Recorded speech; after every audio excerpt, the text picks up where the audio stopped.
What's up everyone, it's Bruce Uwaha. Hope y'all are having a good day. On today's episode of Wingman Wednesday, we're going to be taking a look back at my time at OSAN Air Base as a Mustang medic as part of the field response team in Korea.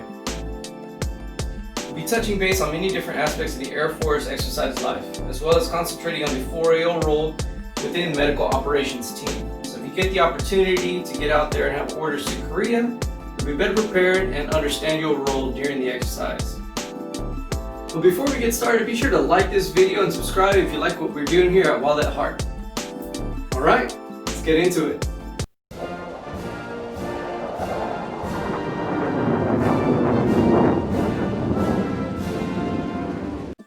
So perhaps you're looking at pushing the button and getting out of your current assignment.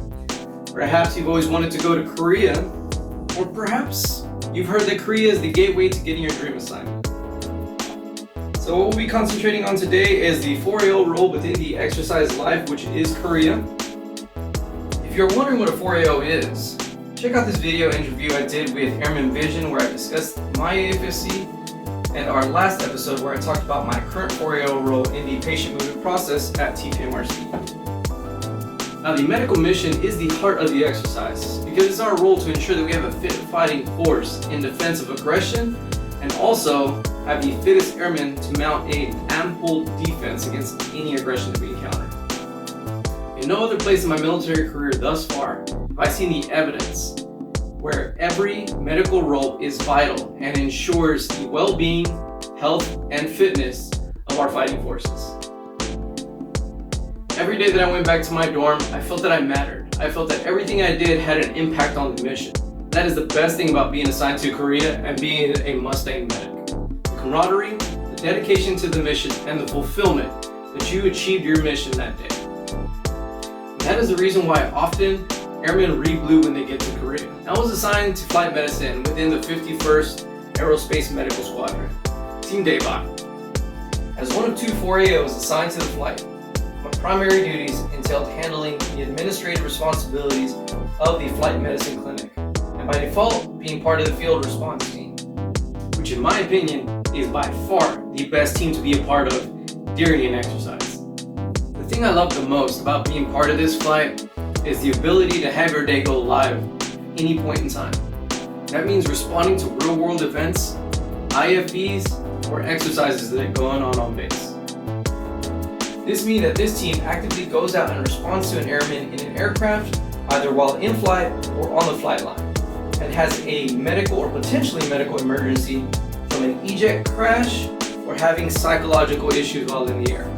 Now this team hops into an ambulance or an ambus and goes out to the site in response to the incident or wherever the patient is at. Now a 4AO can often feel like they're just lost in the monotony of everyday clinic life. Being part of field response team or flight medicine actively breaks that up, because at any point in time you can respond to a real world event or an emergency event, depends on what's going on. And as a 4AO, that's very refreshing and fulfilling because it lets you know what your role is in the medical mission. It lets you know that you're just not another cog in the system or just lost in the everyday clinic life. Now the base is effectively always in a pre-war or pre-exercise environment. Thus, the med group, much like the other units on base, operates in a deployment-like environment. FRT is essentially the ambulance when the rest of the base goes into lockdown. The team is based with flight docs, flight nurses, PAs, and enlisted medics, such as 4Ns, 4NFs, and 4AOs. They are the only team in the med group that will leave the med group during an exercise or during a real-world wartime event. Now, if a unit is bombed or attacked and requests medical assistance, once the MCC designates the area to be safe, the field response team will go out in full battle rattle and mob gear to retrieve the patients and deliver them to the medical group for triage. But no joke, it's exhausting work. You'll be soaked in sweat literally from head to toe. So it may be a good idea to keep extra athletic weight military clothing to help with that. Now I personally kept 2 packs of Under Armour shirts, underwear, and Fox River fatigue socks to keep my feet dry and keep them from getting tired too prematurely. Because you're gonna live in that mock gear. They're gonna live in that battle route. So you might as well get used to it. Yes, that even means the mask. You're gonna sleep in that, you're gonna drink with that, and if the exercise goes well, you get to take it off, it will eat still in mount gear. Now, during exercises, FRT is still required to respond to real world events. So IFEs, emergencies, incidences that happen throughout the base, they will still respond to those events. So what does that mean for an FRT member? It means that you're always going to be prepped, you're always going to be on the go, and you're going to be the most tired team at that medical group. But you will also be the most fulfilled team. I can guarantee you that. Now, the exercise schedule turns into a 24-hour ops, which means you're going to be on a 12-hour schedule every day for the duration of that exercise. And if you're required to bed in at the clinic, you should have a morale sleep kit. Hey Gonzo, what's a morale sleep kit? Well, imagine you're going to be traveling, and everything that you would typically take to make that trip more comfortable, that is a sleep morale kit. A U-pillow for your neck, a small pillow, a blanket, some headphones, anything else that you think that you would need during travel, you may want to consider, because you're going to be sleeping on a litter. So make the best of it.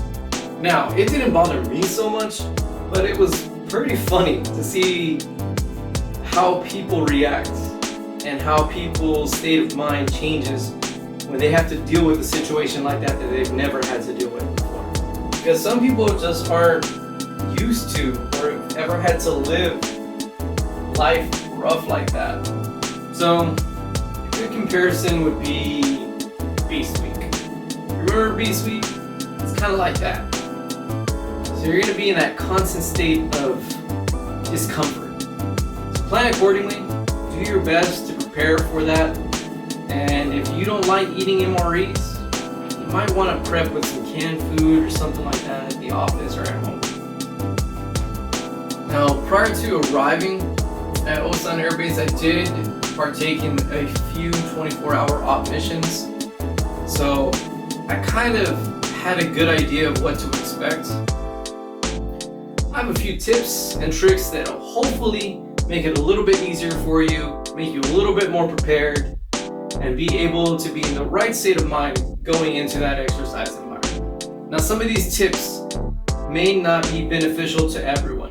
It all depends on what your role is during the exercise, but hopefully these will make your life a little bit easier. Now, you only have so many pockets, so I recommend that you purchase additional MOLLE pouches to add to your vest to make your job a little easier. D-rings and double-sided clips are a huge benefit. Now, purchasing your own gloves is ideal because most likely you'll just get the standard issue leather construction gloves, which A, hold moisture like crazy, B, are uncomfortable, and C, are not very durable at all. If you're going to be admin during the exercise, have an admin pouch. It is a godsend, so consider having that readily accessible to you. Some military trousers have knee pads inserted into them and go a long way to save your knees from the variety of terrain that you may encounter if that is your active role to lead a main group. Now, a camelback does give you an extra water source, which can come in handy when you're out for long hours, and if you're on the FRT team, there is a good chance you will be out there.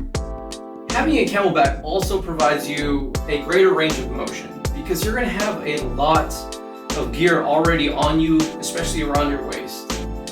They will give you a canteen that you just strap to your back or hip or wherever you choose to put it. Having the camelback opens up that spot. So if you want to get a camelback, I recommend it. It can go a long way just depending on what your role is. And last but not least, polarized sunglasses. That is a nice little luxury to have. So, don't be afraid to spend a few bucks and get some nice ones. Now, we covered a variety of topics. If you feel like we missed something or you have some extra advice for your wingman going to Korea, be sure to leave that down in the comments below. Well guys, that wraps up this episode of Wingman Wednesday. I hope you found that information beneficial. Thanks for stopping by. I'm Bruce with Waha, asking you, hey, where's your wingman? I'll take it easy.